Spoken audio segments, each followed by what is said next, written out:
lire ensemble le psaume 65. Alléluia. Prends ta Bible et ouvre avec moi le psaume 65.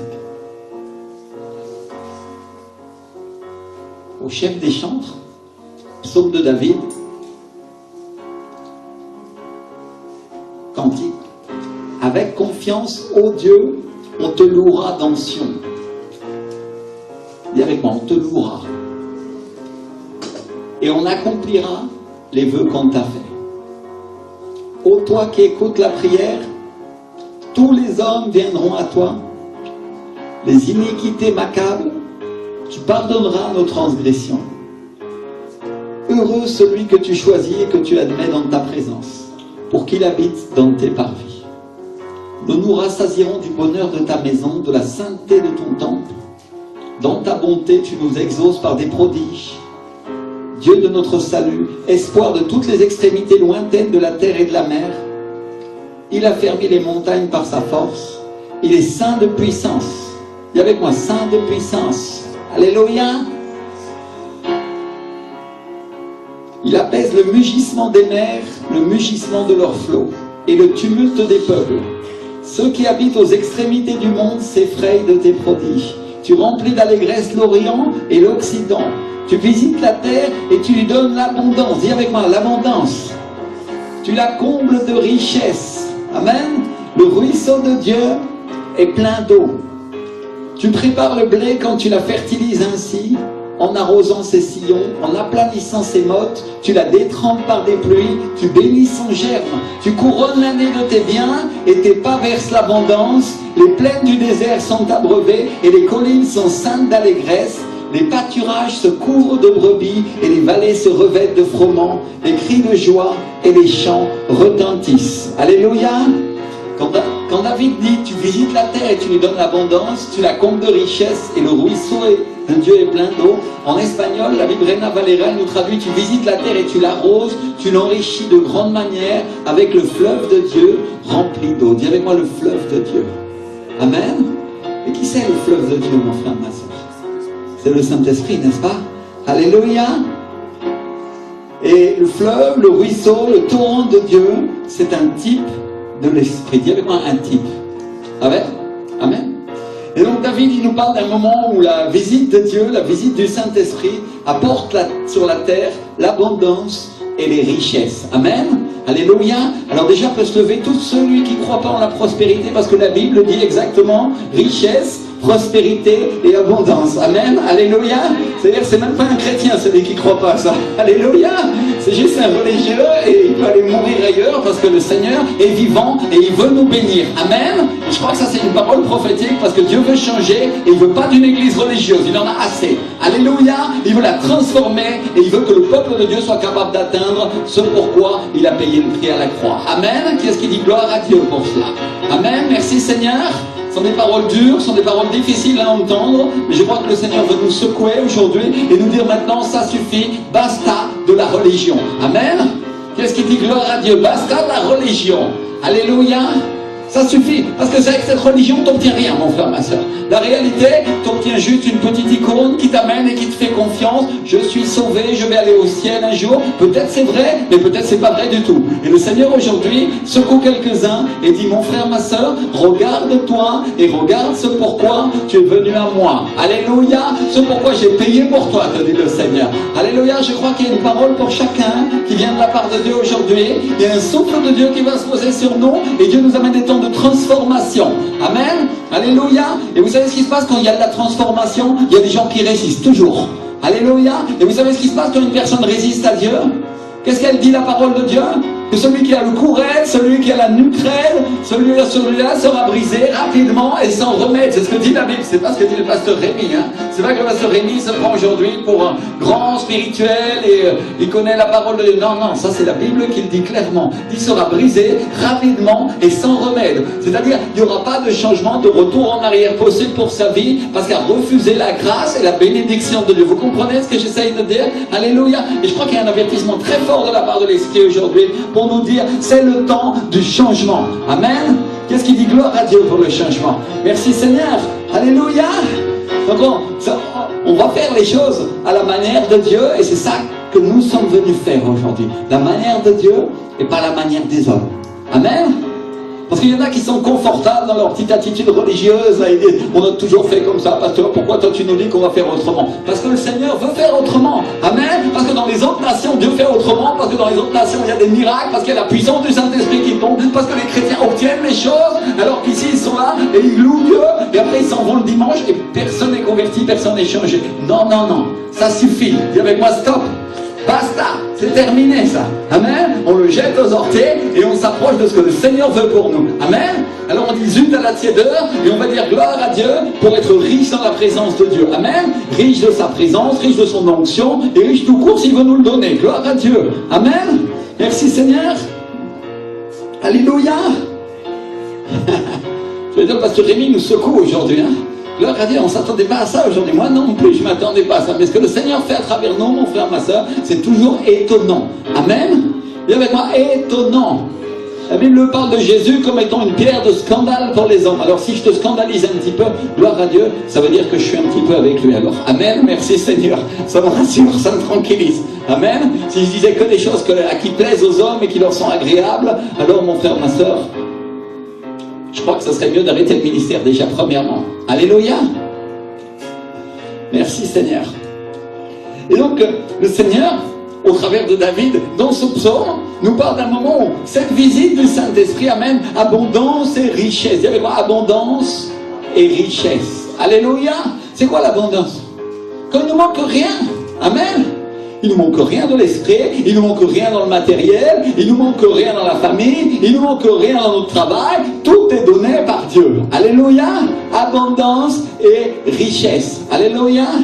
Je vais reprendre un petit peu la théologie de certains pasteurs parce que la réalité, c'est que certains ils vont dire que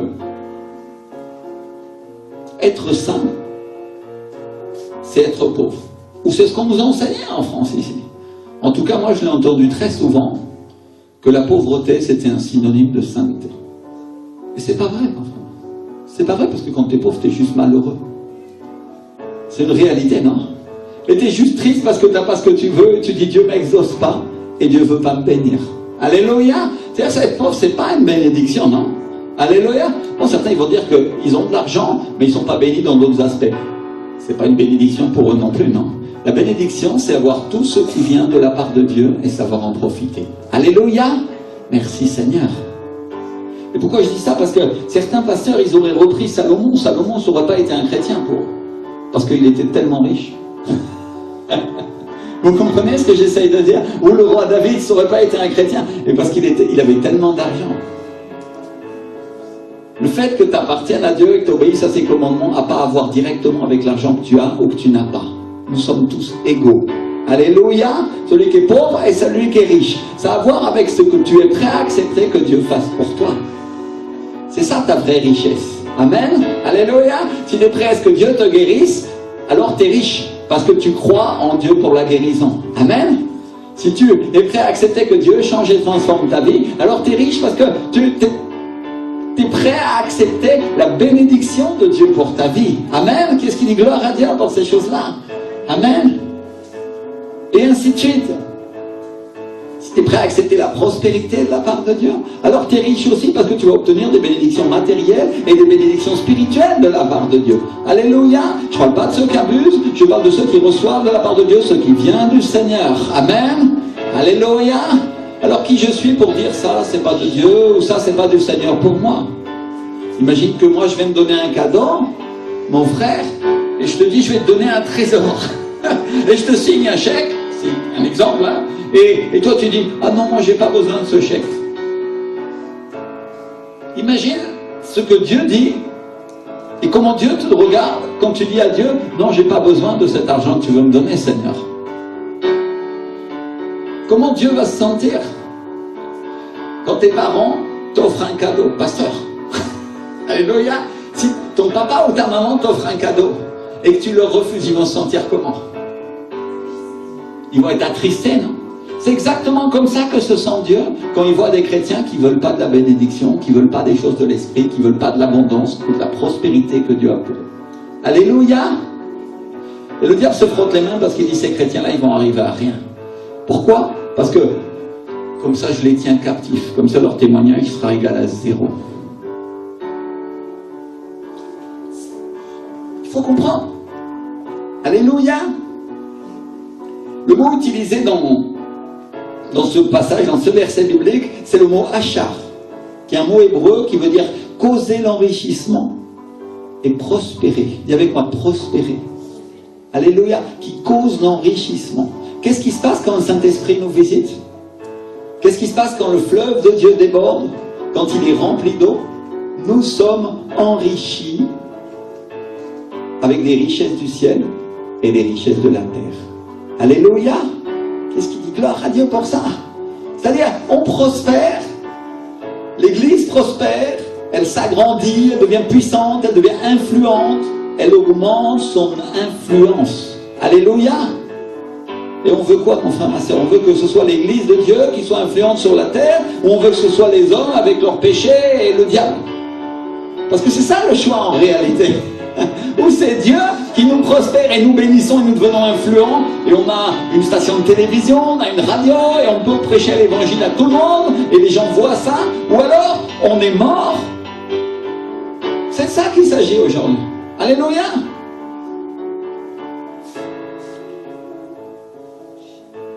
Ou je reçois l'influence de Dieu, ou je reçois l'influence de qui? C'est toi qui choisis. Alléluia.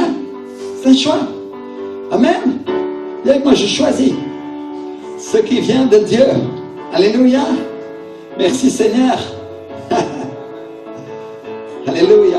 Et ça, c'est la raison pour laquelle le diable ne veut pas qu'on prospère. Il déteste la prospérité. Il déteste même le mot prospérité. Il veut enlever le mot prospérité. Je vais le redire encore, juste pour énerver celui qui est religieux. Je le dis et je fais exprès, mon frère, ma soeur. Je te le dis clairement. Pourquoi le diable déteste la prospérité? Parce qu'il perd du terrain. Alléluia. Il perd du terrain, c'est simple. Quand l'Église a de l'argent, quand les chrétiens sont bénis, quand ils deviennent influents, ils réussissent dans les affaires, ils réussissent dans leur travail, alors ils deviennent des exemples, non? Combien on regardait sur l'internet qu'il y a des footballeurs chrétiens, non? Et alors il y a deux manières de voir la chose. Oh, ce footballeur, il gagne je ne sais pas combien de millions, c'est un vrai scandale, ça ne peut pas être un chrétien. Ou alors, il y a une autre manière, c'est de dire, cet homme-là, il est un témoignage, alléluia, de ce que Dieu peut faire avec une personne. Et en plus de ça, tu vas voir que la plupart du temps, quand il gagne quelque chose, si c'est un vrai chrétien, la première chose qu'il fait, même s'il risque sa place, il dit, il donne gloire à Dieu.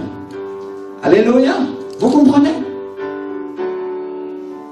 Alors c'est temps de changer notre pensée un petit peu. Et le diable déteste ça parce que les gens n'ont plus besoin de lui. Ils n'ont plus besoin de l'adorer, ils n'ont plus besoin de se prosterner devant des idoles, d'adorer Mammon pour avoir de l'argent. Puisque Dieu leur donne.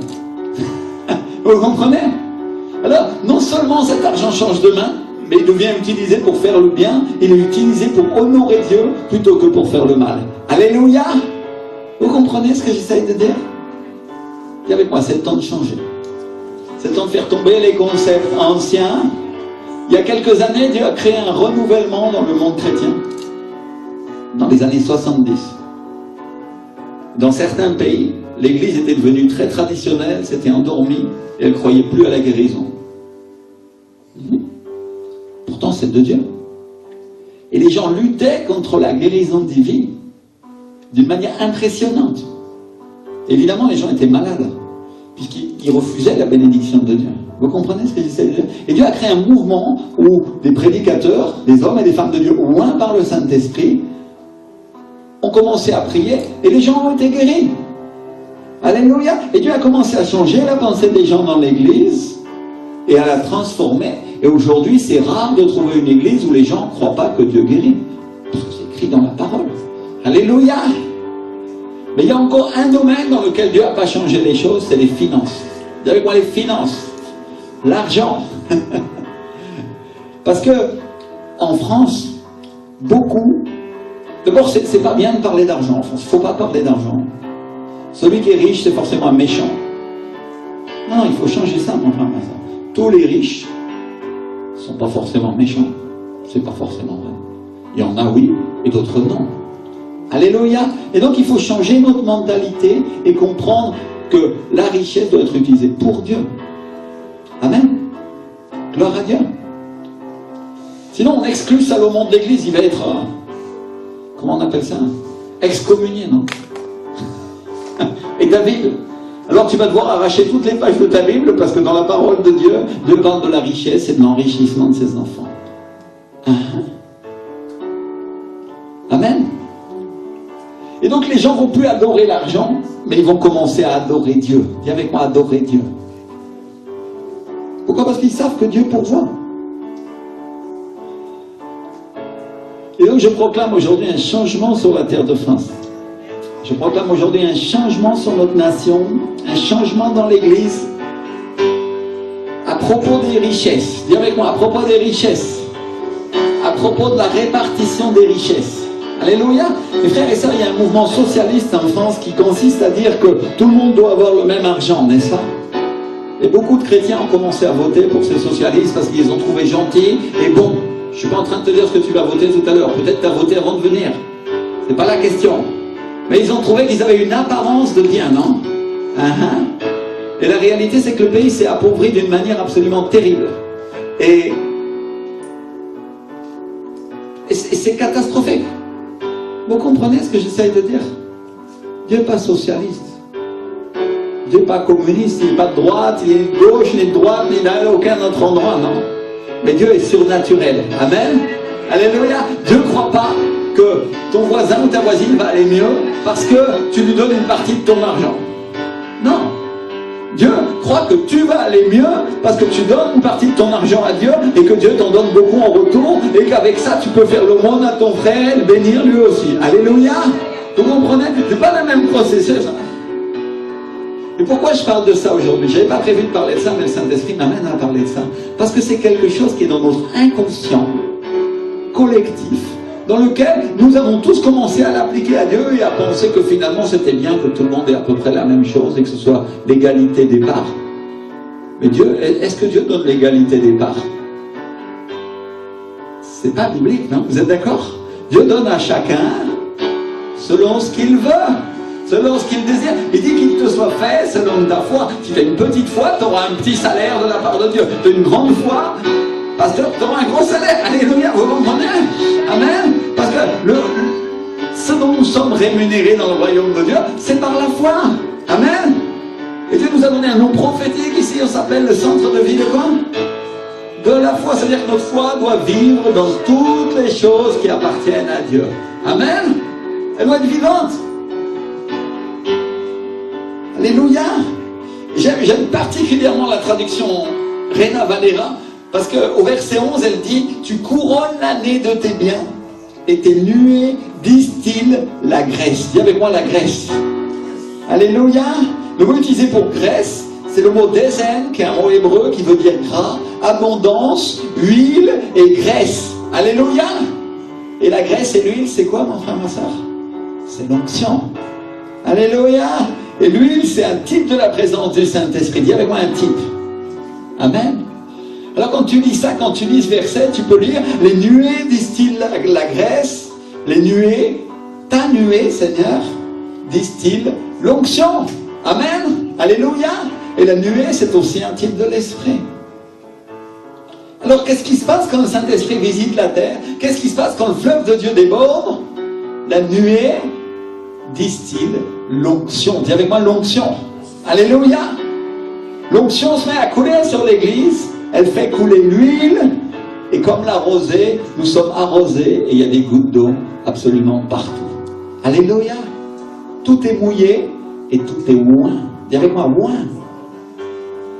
Est-ce que ça, c'est pas la volonté du Seigneur, que nous soyons tous oints? Et ça, c'est le moment où la Bible nous dit: les plaines du désert sont abreuvées, et les collines sont ceintes d'allégresse, et les pâturages se couvrent de brebis. Alléluia. Qu'est-ce qui se passe quand le Saint-Esprit visite la terre? Qu'est-ce qui se passe quand il l'enrichit? Qu'est-ce qui se passe quand la nuée commence à distiller l'huile?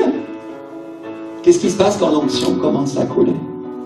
Les plaines du désert, les endroits désertiques, les endroits où les gens mouraient parce qu'ils n'avaient pas la parole, les endroits où Dieu n'était pas, ne se tenait pas, les endroits où il n'était pas sont abreuvés.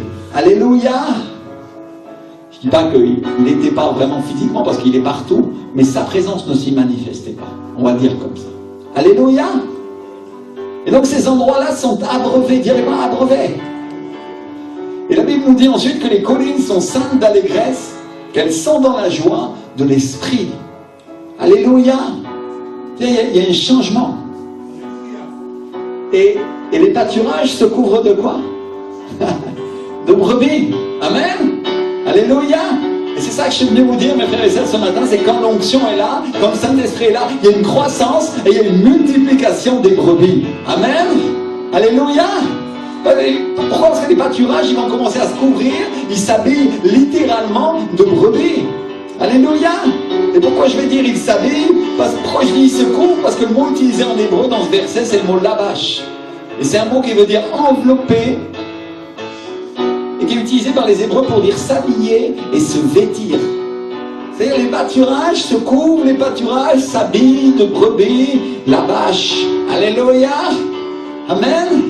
Et ces pâturages qui, dans ce cas-là, vont représenter la parole fraîche de Dieu qui est donnée par les pasteurs pour nourrir le peuple de Dieu, ou la parole qui est donnée par les pasteurs dans les églises, ou donnée par les chrétiens dans les rues, ou donnée à leur travail, ou à leurs amis, à leur de brebis. Elle est faite pour se vêtir de gens qui viennent l'écouter, elle est faite pour se vêtir de gens qui viennent la manger. Alléluia. C'est-à-dire c'est sa nature. Et ça, mes frères et sœurs, c'est ce que je suis venu vous dire ce matin et que le Seigneur m'a montré quand je lisais ce verset dans le psaume. C'est que la nature de cette parole, c'est de s'habiller de brebis. Alléluia. Mais regardez bien qu'il y a des conditions pour qu'elle s'habille. Il faut que le Saint-Esprit visite. Amen. Dis avec moi, il faut qu'il visite. Alléluia. Il faut que les nuées distillent l'onction. Il faut que le fleuve déborde et enrichisse son peuple. Alléluia. Enrichi spirituellement, riche du Saint-Esprit, riche matériellement aussi, parce qu'il faut construire des temples, il faut faire des choses pour recevoir les gens, et rempli de tout ce qui vient de Dieu. Alléluia. Qu'est-ce qui se passe à ce moment-là? La parole commence à venir, le fleuve déborde, l'onction commence à couler sur son peuple comme une rosée, et chacun est arrosé. Quand la rosée coule le matin, mon frère, il n'y a pas une herbe dans le pays qui n'est pas mouillée. Alléluia. Ce que le Seigneur est en train de dire, c'est que cette parole va faire que ce sol de France se couvre de brebis. Alléluia. Le Seigneur va visiter encore et encore. Alléluia. Gloire à Dieu. Merci Seigneur. Alléluia. Gloire à Dieu.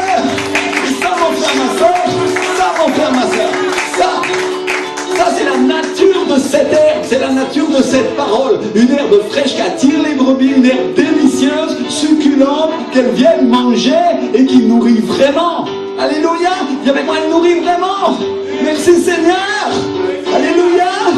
Donc on n'est pas en train de parler d'une parole toute sèche qu'on a gardée dans des greniers pendant des années, comme il y en a dans les églises, comme il y en a dans certaines églises. Non, non, on est en train de parler d'une parole fraîche qui vient de Dieu, qui est inspirée par l'Esprit et qui donne la vie. Alléluia.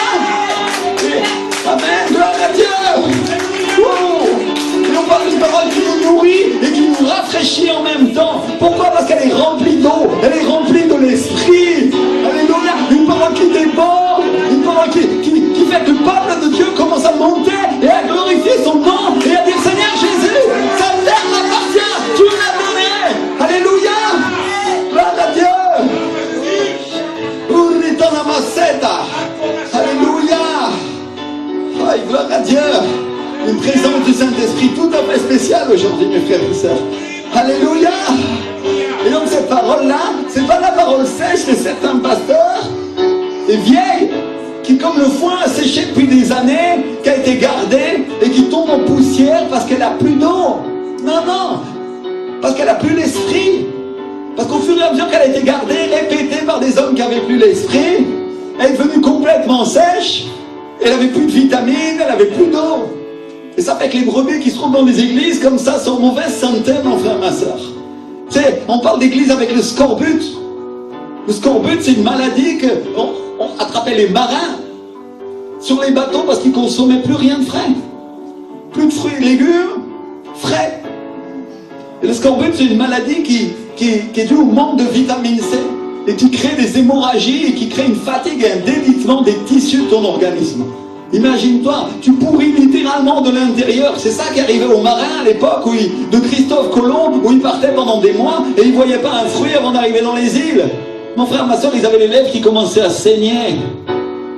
Leur corps commençait à partir en pourriture parce qu'ils étaient mal nourris, parce que...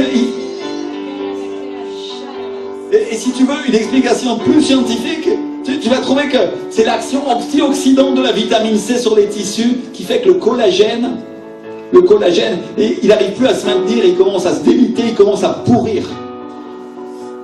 Cette maladie est la même que les gens pourrissent littéralement de l'intérieur.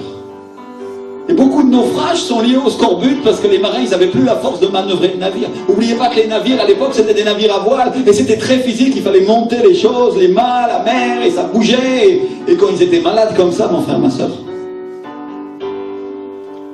laisse-moi te dire aujourd'hui qu'il y a beaucoup de naufrages dans la vie chrétienne, dans notre pays, qui sont dus au manque de la parole fraîche de Dieu. Alléluia! Et que le scorbut a fait que finalement, ils ont commencé à partir au monde et ils sont tombés et ils ont commencé à plus regarder à Dieu alors que le Saint-Esprit veut les bénir. Alléluia!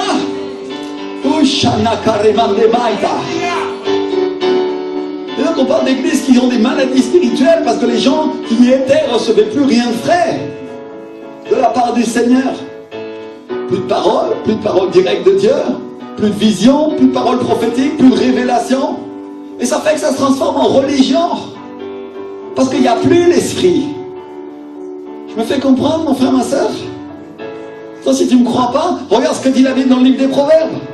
Au Proverbe 29, verset 18, quand il n'y a pas de révélation, le peuple est sans frein. En espagnol, la Bible Reina Valera, elle traduit sans prophétie, le peuple est sans frein. Alléluia! Et le mot qui est utilisé pour prophétie, le mot utilisé pour révélation, c'est le mot chiasson, qui est un mot hébreu qui veut dire la vue. Dis avec moi la vue. Qui par implication parle des rêves, des révélations, des oracles, des prophéties, des visions qui nous viennent de Dieu. Alléluia! Chiasson. Et le sens de sans frein, ça veut dire se relâcher, diminuer. Au sens figuré, ça veut dire se rebeller, se livrer au vice et à la méchanceté. Donc sans vision, sans prophétie, sans rêve, sans révélation, le peuple se relâche. Sans vision, le peuple de Dieu diminue. Sans vision, sans prophétie, le peuple de Dieu se rebelle et il se livre au vice et à la méchanceté. Alléluia! C'est plus clair comme ça, mon frère, ma soeur, tu comprends mieux pourquoi ça se passe comme ça des fois dans certaines églises et tu dis, Seigneur, pourquoi ça arrive? Voilà la raison.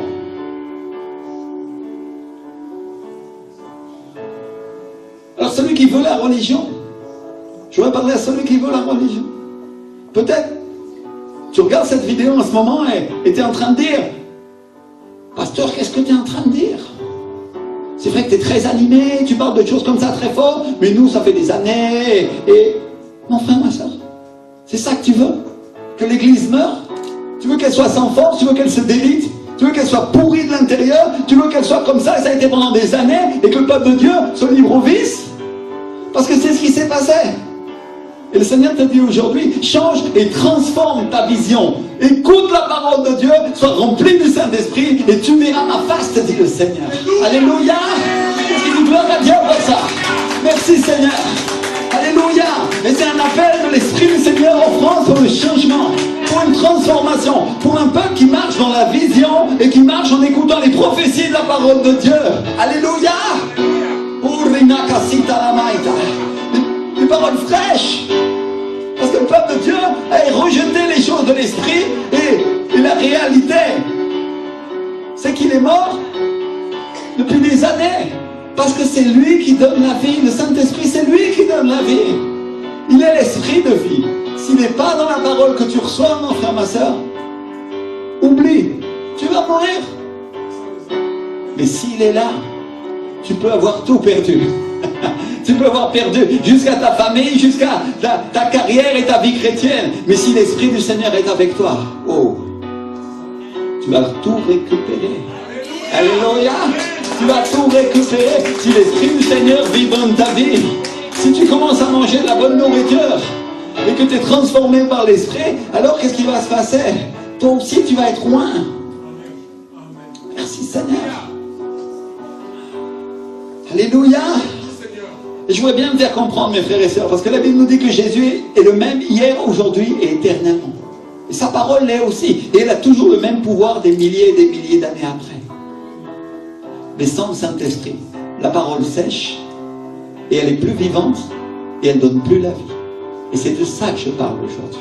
Non pas du fait qu'on peut garder une parole pendant des milliers d'années, parce que tu peux la donner, la redonner, et elle aura la même puissance si elle est animée par l'Esprit. Alléluia. Mais si tu la gardes dans un grenier, et que tu la lis, et tu la fais lire par des hommes qui n'ont pas l'Esprit, ou des femmes qui n'ont pas l'Esprit, et on te l'apprend par cœur, et après les enfants les répètent, ça sera mort, et mort, et mort, parce que la lettre tue, et l'Esprit donne la vie. Alléluia.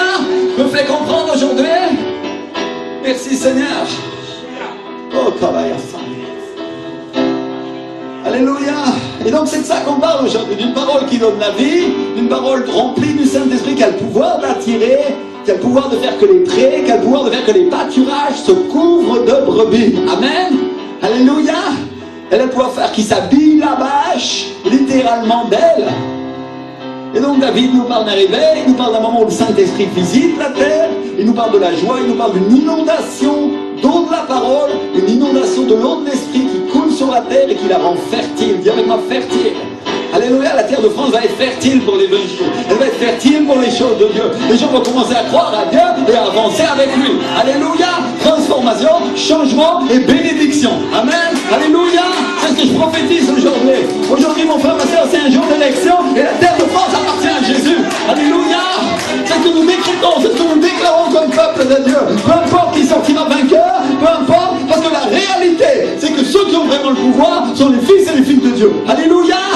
Merci Seigneur. Et Dieu nous a dit que Dieu pouvait par un petit nombre de soldats comme par un grand nombre. Peut-être qu'on s'est regardé, on a dit on est tout petit peu ici. Des fois on est là, d'autres fois ils sont pas là, d'autres fois il y a mon frère qui est pas là. Peu importe, parce que le prophète Switcher, il nous l'a dit clairement, il nous a fait une parole fraîche de la part de Dieu.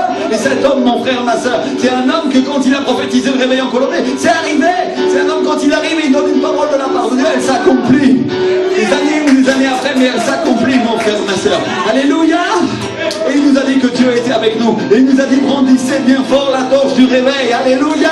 Et il nous a dit que Dieu pouvait avec un petit nombre ou avec un grand nombre. Alléluia. Peu importe s'il y en a un petit nombre, Dieu va réussir pareil. Alléluia. Est-ce que Gédéon et sa troupe étaient beaucoup? Bien sûr que non. Mais ça a suffi à transformer et à regagner ce qui était perdu. Amen. Et c'est ce que le Saint-Esprit veut pour nous aujourd'hui, que nous regagnions ce que nous avions perdu. Amen. Alléluia. Je ne sais pas ce que tu as perdu. Peut-être tu t'es mis à pleurer comme David quand il a perdu ses femmes et ses enfants à Tsiklag. Et Dieu lui a dit, tu récupéreras tout. Alléluia. Il est parti à leur poursuite et il les a vaincus. Amen. Alléluia.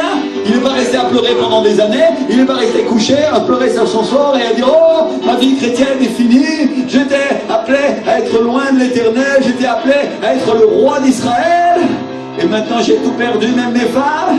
Non, non, il a consulté Dieu, il s'est fortifié en l'Éternel, dis avec moi fortifié. Mon frère, ma soeur, qui est-ce qui nous donne la force? Quand tu es fatigué, quand tu es un soldat découragé, qu'est-ce qu'on fait? Je regardais un reportage récemment où il parlait des soldats de l'armée française. Il disait que c'est une des armées dans laquelle on donne le mieux à manger au monde. C'est pas vraiment étonnant en même temps, non? Qu'est-ce qu'un soldat fait? Il rentre à la base et il commence à manger. Alléluia!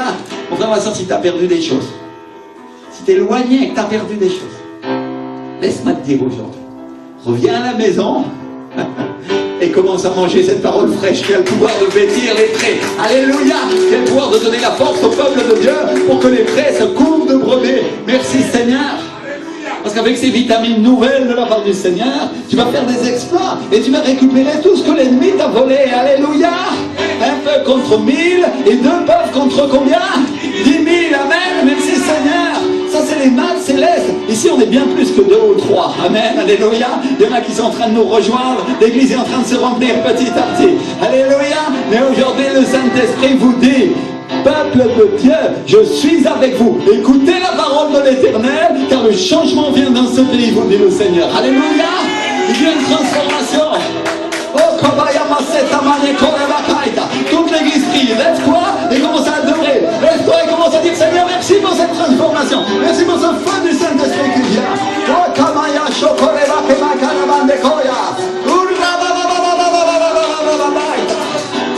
Fuego, fuego, fuego. Le remplis de la puissance de Dieu. Alléluia. Alléluia, il y a des visions, il y a des rêves, il y a des prophéties qui vont commencer à couler dans ce peuple. Et l'Esprit du Seigneur te dit, je suis avec vous.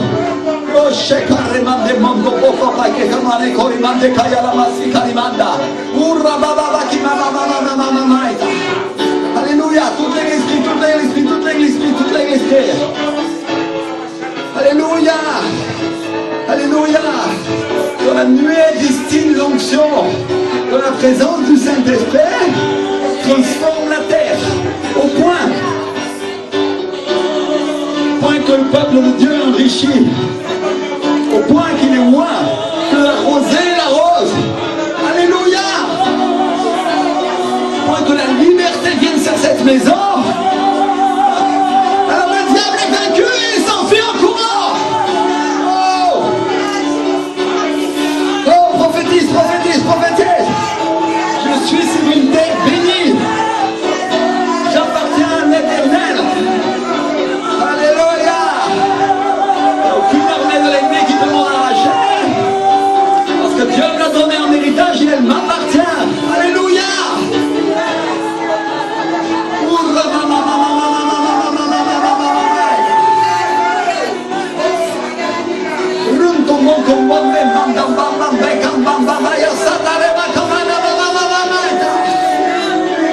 Ni le socialisme, ni le communisme n'a le pouvoir de te sauver. Mais Jésus, oui. Alléluia. Jésus, oui.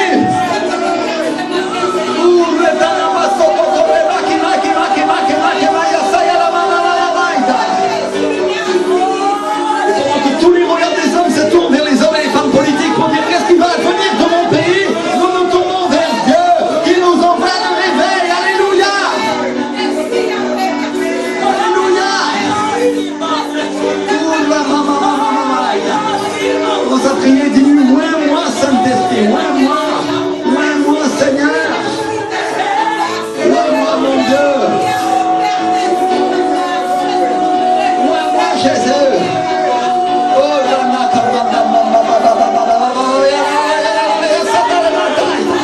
parce que je sois un témoin, Seigneur, de la bénédiction que tu fais couler sur mon pays, Seigneur. Alléluia, Père. Oh, Jésus. Oh, Jésus. Oh, Jésus. Oh, Jésus. Oh, Jésus. Alléluia. C'est le temps de secouer la religion et de la mettre par terre. C'est le temps de croire que Jésus est Dieu et que le Saint-Esprit est avec lui. Alléluia.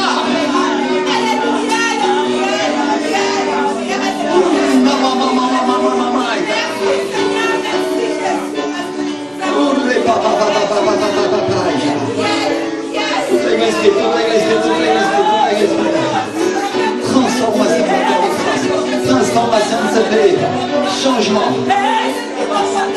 boule de nuée, on distille l'onction. Oh, la présence du Saint-Esprit commence à couler sur la terre de France.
Seigneur. De la foi, Seigneur. Alléluia. Alléluia. Alléluia. On a chaque maladie à Alléluia. Merci, roi. Merci, mon Dieu. Alléluia. Oh, Seigneur, ta grâce. Oh, Papa. Oh,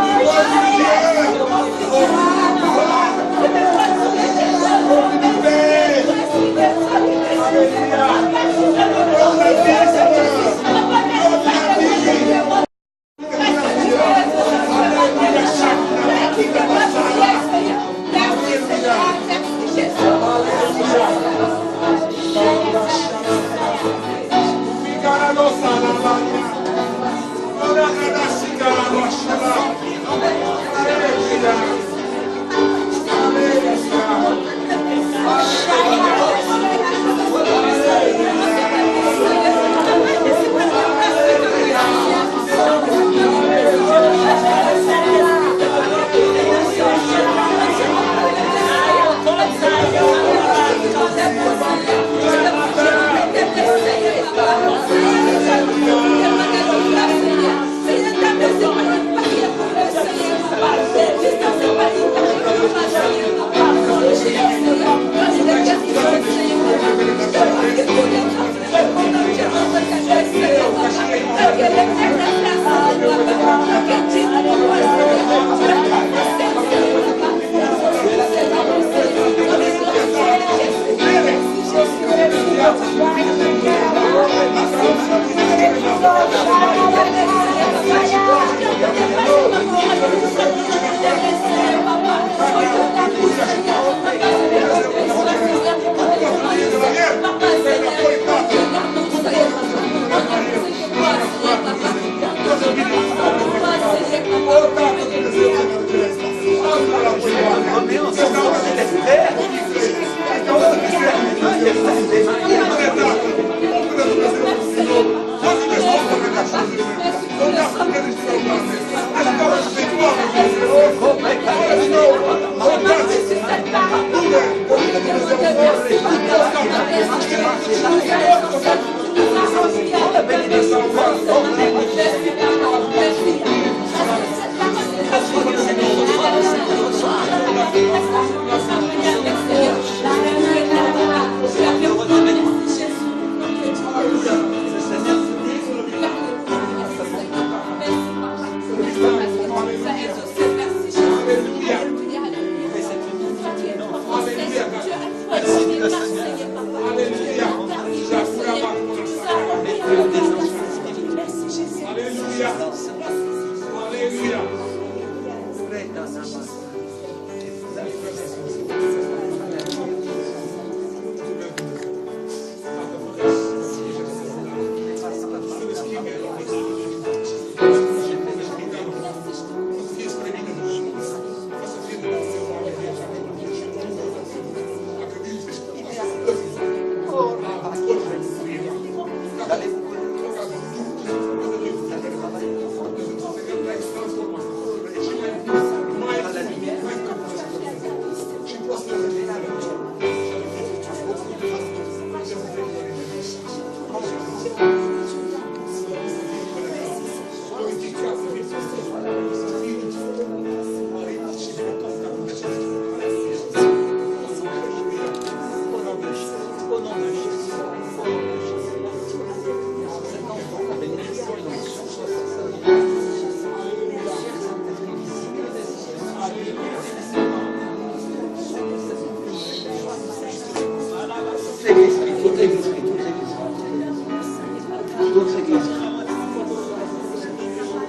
Ton nouveau dit l'esprit.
Manifeste ta puissance sur le milieu de nous, Seigneur. Visite ton peuple, Seigneur.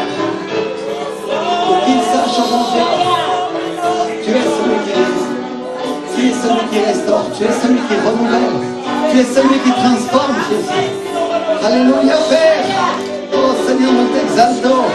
Oui, nous glorifions ton saint nom, Seigneur, dans cet endroit, mon Dieu. Alléluia. Alléluia. Alléluia. Alléluia. Une parole fraîche, une parole fraîche. Une parole fraîche. Remplie des vitamines de Dieu. Alléluia. Oh, répa, parole fraîche. Sur ma vie, Saint-Esprit, commence à prier, commence à prier. Une parole fraîche. Qui a le pouvoir de faire que la terre se remplit de brebis, les prés, les pâturages. Alléluia. Alléluia. Oh, retanamaskitari mandekaya. Rundamande baya maskitaya. Yotomaki maya sikamaya. Oh, kobaya sekarimande foya mashekarimande. L'Église va s'habiller de nouveau, dit l'Esprit. Avec des nouvelles feuilles et avec des nouvelles branches. Alléluia. Et elle va porter de nouveaux fruits, dit le Seigneur. Alléluia. Oh, Remaki Santa Maita. Vous allez voir les ministères commencer à se lever du sein de cette Église, dit le Seigneur. Et ils vont commencer à œuvrer. Ils vont commencer à travailler pour que la terre de France reverdisse, dit le Seigneur.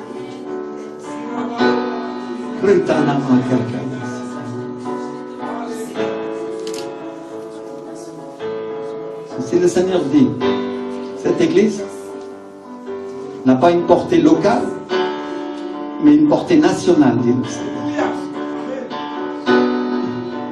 Que chacun prenne conscience de l'appel de cette Église, dit le Seigneur. Car de grandes choses vous attendent. Mets-toi au travail, dit le Seigneur. Mets-toi au travail.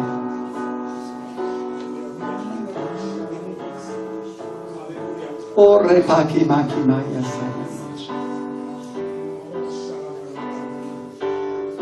Toute l'Église prie, toute l'Église prie. Seigneur, nous t'exaltons, Seigneur. Nous glorifions ton Seigneur, Jésus.